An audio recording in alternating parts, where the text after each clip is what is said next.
Most of us are familiar with the theory that Coraline may have never escaped the other world. Now this theory is primarily backed up by the cat disappearing in the garden at the end of the film. The cat vanishing was something he was able to do only in the other world and never did before she entered the door. And in the garden, when panning out, it looks like the other mother's face. Now while I love to unpack these two things, I want to just focus on the door.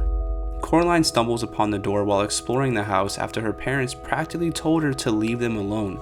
Coraline's main goal given by her dad was to count all the doors and windows and write them down and list everything that was blue.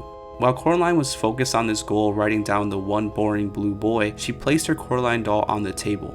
After she finishes writing, her doll vanishes and she finds it somehow behind a box. The box directly in front of the door. Now later in the movie we find out that this doll was actually being controlled by Beldam. This meaning Beldam used Coraline being distracted to lure her straight to the door.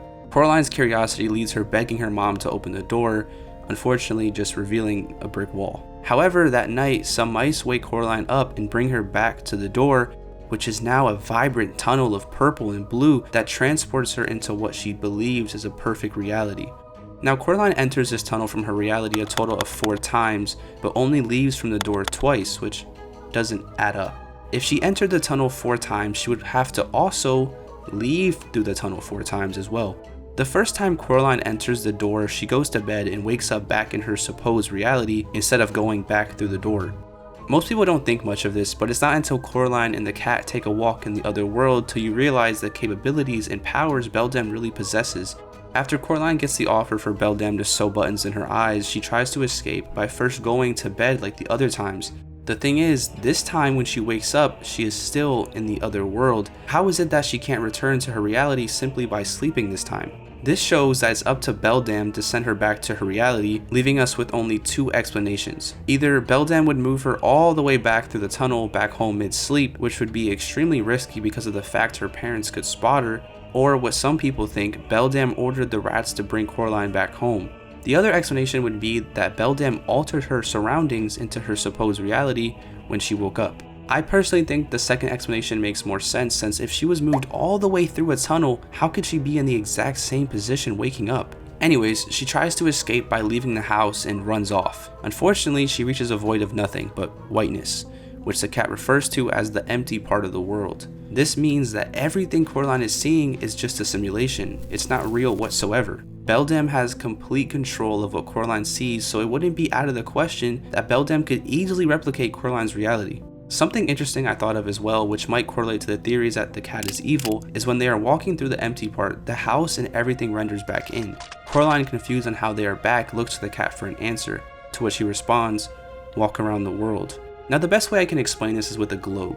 Pretty much the top point is point A, where the house is, and the bottom point is point B, where the empty part is. Now when they walk, they are going around the world, which eventually lands them back at point A.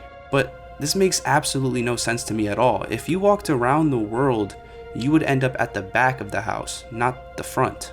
So here's what I think truthfully happened. Beldam thought Coraline was going to bed, so she lowered her guard of keeping an eye out on Coraline. Because of this, she allowed Coraline to see the empty place, because Beldam didn't think she had to render that part in because, well, Coraline's just sleeping upstairs, no biggie. Now once Beldam becomes aware Coraline is wandering outside, she alters her reality once again, changing the course of the entire world. She changes the reality so the house is right dead center in front of her. Coraline didn't move anywhere because in a world completely controlled by Beldam, there really is no point A and point B. There is whatever Beldam wants, wherever Beldam wants.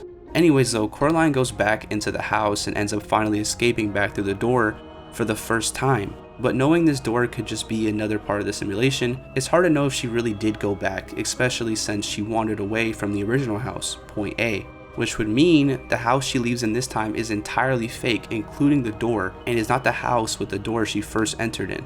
Okay, look, I know, I'm reaching, okay? But how could everything after the first time be all just a simulation? Well, we learned that Beldam enjoys a good game and needs to win Coraline's approval.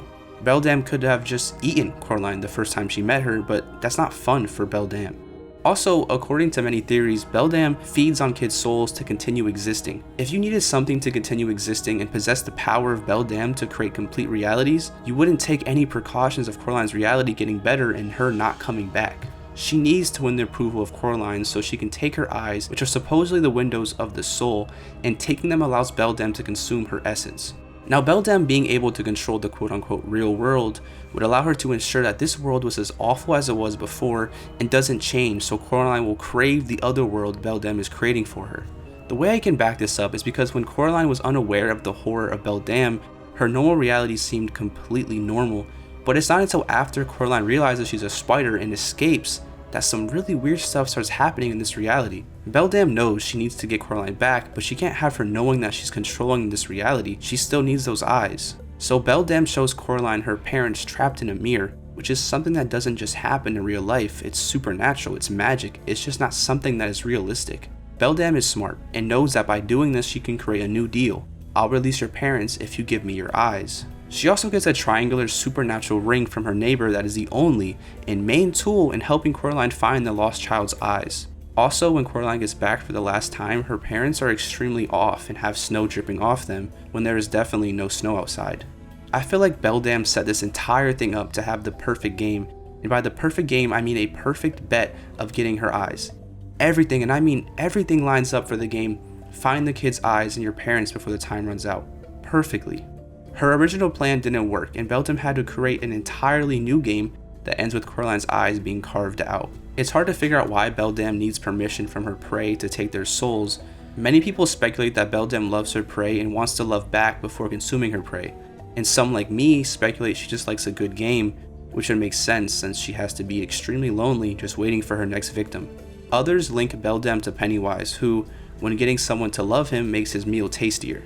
Besides her motives, I think Beldam isn't a sore loser. She gave Coraline the tools to have a fighting chance, and any person who is obsessed with the good game wants a challenge. Winning with no challenge has never been fun. Coraline, in all honesty, should have not been able to defeat Beldam. I mean, a supernatural spider creature against a little kid, it shouldn't even be possible for Coraline, but it was, and possibly Coraline gave Beldam the game of her life instead of the other kids who were easy. This allowed Beldam to go to peace and accept her defeat, giving Coraline her dream reality. Her parents got their book published, everyone's happy, she has all these new friends, her parents aren't pushing her aside, and I don't know, maybe I'm just overthinking.